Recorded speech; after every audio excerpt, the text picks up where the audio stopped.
y'all, what's going on? I'm Hawaya. Welcome to my channel. So today we are going to be talking about elevating and changing in your 30s. Okay, there is nothing wrong with wanting to elevate your life. There's nothing wrong with wanting to change.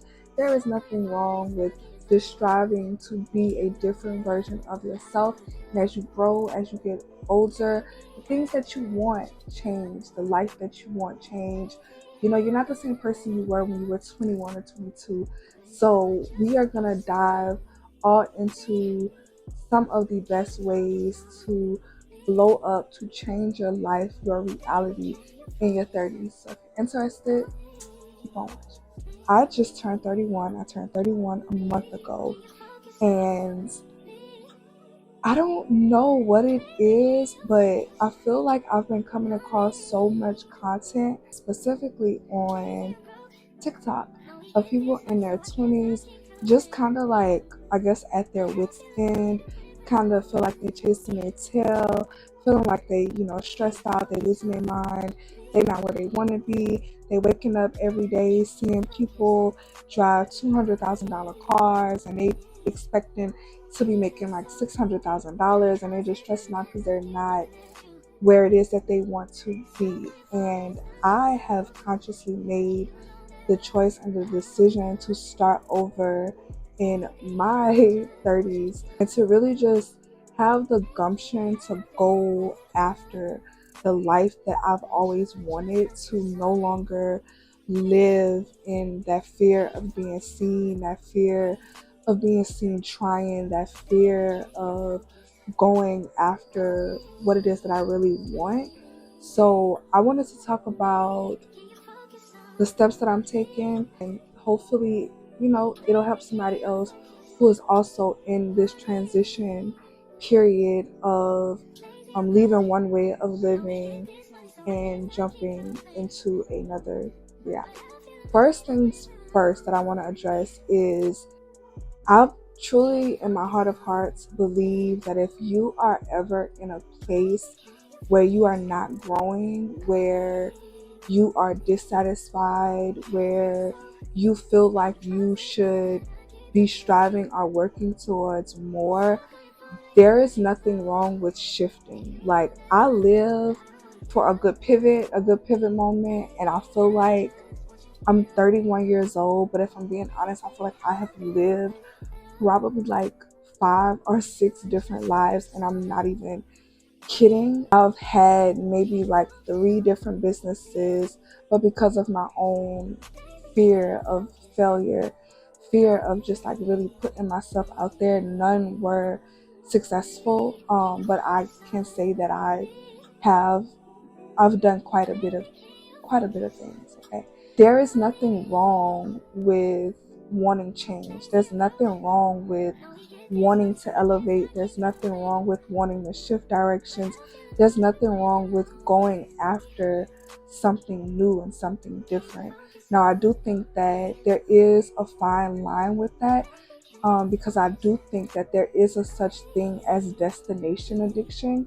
I don't know if that's the real name for it. That's what I've coined it. Essentially, I define destination addiction as always feeling like your happiness is somewhere else. Your joy and your peace, right, is always out there. It's always going after a new goal. It's always a new thing. And when you get caught up in always trying to chase after something, you're unable to be content and at peace and finding joy with where it is that you are right now. There is a fine line with that, but if it's all in the sake of self-development, if it's in for the sake of growth, of elevation, of wanting to elevate your life, go after it. Make those changes. Do whatever that is going to be required of you to get the life that you want. You have to have a clear destination for where it is that you're trying to go. So many of us are busy chasing after something, and you aren't even clear on what it is that you're chasing after.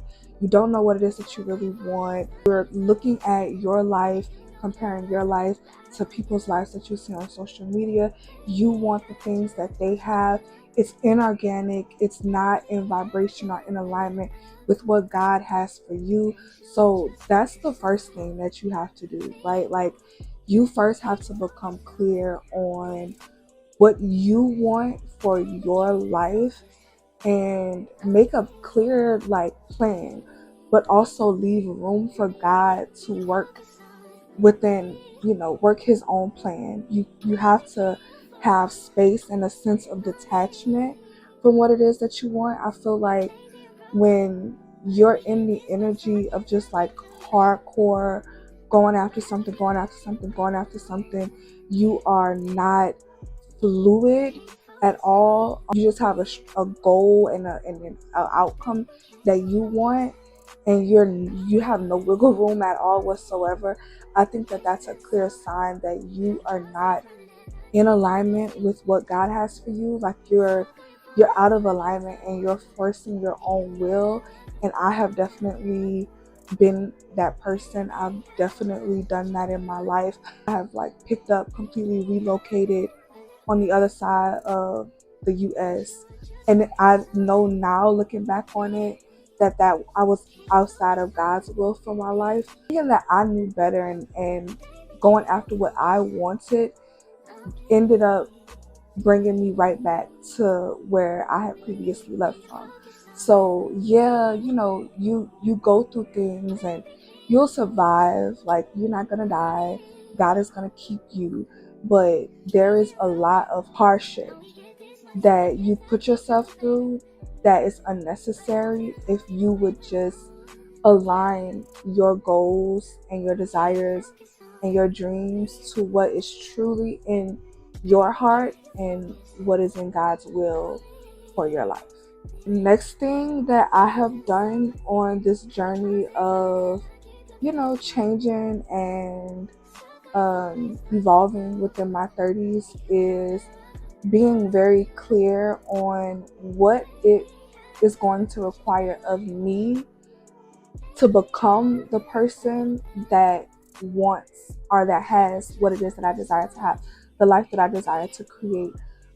If we are talking on a more psychological level, I'm in this experiment. I'm calling it like the quantum leap social experiment. Some kind of testing, reworking my own subconscious. Like, what is it that I'm telling myself? What is it that I'm feeding myself? What is it that I'm putting my attention towards? What music that I'm listening to? Like, the conversations that I'm having, the people that I'm interacting with. Like, I'm very focused on only being surrounded by things that are in vibrational alignment to what it is that I want to manifest, and seeing if that truly can change a reality, which I do believe that it can. I believe that our subconscious is a lot more powerful than our conscious mind. I think a clear representation of that is music. When you listen to certain music, it makes you feel a certain thing. It makes you feel a certain thing. Or you can have a song and like you don't even like this song, but it plays so often, like you hear it on the radio or you hear it on social media, and before you know it, you know the words to the song, even though you yourself have never taken the time. You've never played that yourself. You have never downloaded that. You would never listen to it. But because your subconscious is listening to it all the time and it's feeding into that, you know the words because your subconscious has picked up on that. So that is how powerful the subconscious mind is.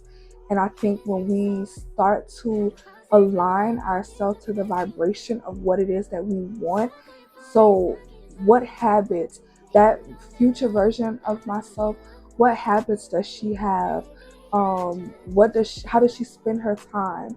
What time does she look? When does she wake up in the morning? Does she go to the gym? Does she do Pilates? What type of friends does she have? What type of friend is she? What type of mother is she? How does she show up for her kids? and then becoming that version of myself.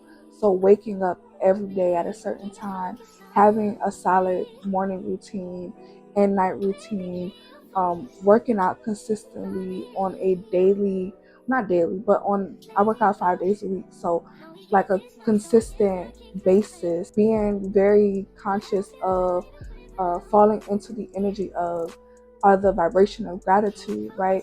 So but in the morning, that is one of the first things that I do every morning is I write down front and back full pages of things that I am grateful for, because I believe that when you find things in your life to be grateful for, God gives you even more things to be grateful for.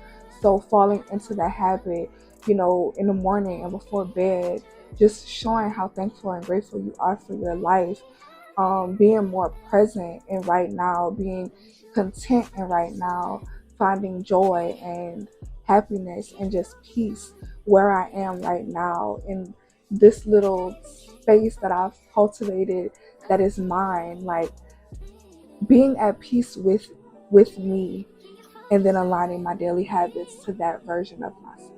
The next thing that I would say that I think is very important, along with subconscious, is being um, conscious about what it is that you are choosing to ingest via social media.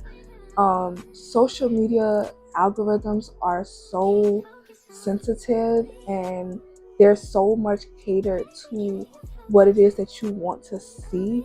So if you know that the version of yourself um, doesn't gossip, right? Unfollow sites like the Shade Room and these other media sites that constantly put out gossip or that are constantly focused on other people's lives, and those like content creators and those pages who just, even people that you know in your real life, right? Because we all have people we are following, our friends with on social media that just are not in alignment. You must say that aren't in alignment with where it is that we desire to be. But because you've known them for so long, it feels weird or mean to like unfollow them or to not, you know, engage with them. But you really have to know what it is that you want and be okay with cutting off things that don't align to what it is that you want for your own sake. And I would suggest curating your socials to look like what it is that you want to like bring into your reality, right? Like follow people that inspire you. Follow people that are doing the things that you desire to do. So if you know that you want to live a life where you want to travel, that's the people you should be following. You should be following people and pages that are giving tips on how to travel, people that are showing like the ins and outs of preparing to go to different countries and itineraries for different countries and like how to pack in different airport. Like that is what you should be focusing on if that's what you want.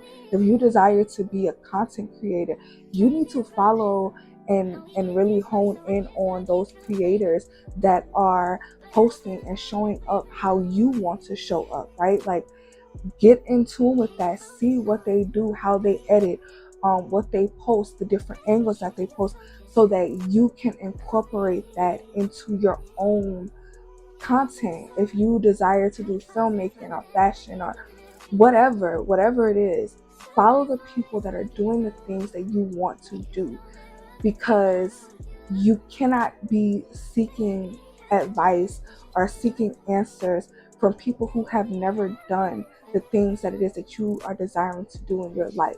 If you know that you are essentially the first person that you know in real life to be wanting to go after the things that you want to go after, you can't look to them for advice. They're not going to know what to tell you. They've never done the thing. Like, yeah, they can be supportive and keep them around if they are supportive, but when it comes to like actual real advice, I would keep that between you and God. Whatever God I'm Christian, so God and Jesus Christ, but whatever it is that you choose to believe in, I will keep that between you and them, him, whatever it is for you. Okay, because other people are they're not gonna have the answers for you. And last but not least, I would say get into the habit of educating yourself. Okay. I know with the type of lifestyle that I am creating for myself, there is nobody in my current reality that I can get advice from. I am, like I was just talking about, I am the first. So I have been educating myself and reading so much. I'm currently reading Oneness. I'm halfway through that, and it is literally like, it's mind blowing. It's changing the way that I'm just going through life and day to day, and it's so amazing. I'm gonna leave a link to it down below. My next book that I'm reading will be The Power of the Subconscious Mind. I've already ordered it, it's on the way. So I can't wait to read that. Read up on the things that you are interested in, and those things that are going to level you up and change you as a person. And I mean change you from within. Like, you can do all of the things aesthetic wise, like changing your body or changing the way you do your makeup or your hair or like the way that you dress. But if you are not changing yourself from the mind outward, if you are not filling yourself every day with the word of God, if you are not like waking up and like feeding your spirit and your soul, nothing is going to change if all you're focused on changing is the outside. So we got to work from the inside outwardly, and you have to educate yourself. You have to read, because real baddies read. Like, the real girlies, we read, we educate ourselves, we level up, we're intellectuals. So get in the habit of doing that, doing it every day. Pick up a book. Okay, we spend so much time just aimlessly scrolling and laughing and watching stupid videos and getting caught up doing that for hours. We are losing the art of books, of reading, and I really want us to get back into that. So yeah, that is all that I am doing to change my life in my 30s. I hope that you found this video helpful, that you will subscribe to the channel if you are not already subscribed. Follow me on TikTok, because I also post content like this on TikTok as well. Thank y'all so much for watching, and I will catch y'all in the next video.